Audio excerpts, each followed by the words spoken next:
practice लगेर भरेका अलिक गोलो गोलो उस गरेर पुग्नुकै होस् है ओए भक्ति अलिक नहुने गरे त बनाउँछ जसै पुरा एउटा कुरा भन्छु रिसिँदैन नुहाउनु चाहिँ नआन किन रिसाउनु भन् के अरे तेरो बुढीलाई पनि नुहाउनु लगाइ अमिलो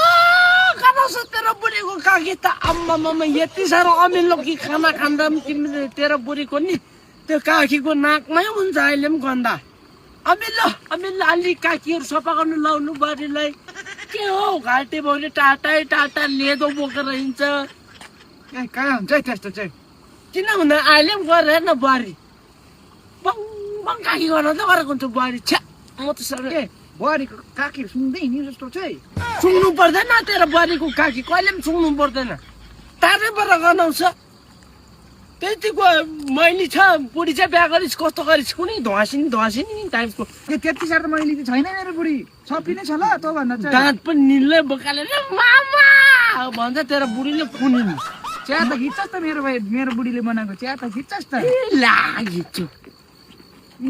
मामा यी चिया भन्छ हो म खाएको जस्तो गर्छु यता पछि फ्यालिदिन्छु न कोटाउँदै दिन्छ तेरो बुढीले नाक चाहिँ कोटाउँदैन अलिक सफा बस्नु लगा ओ बारीलाई सफा बस्नु लगा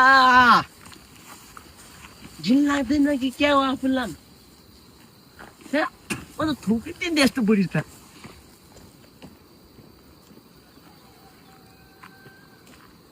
तँ चाहिँ कताको सफा हो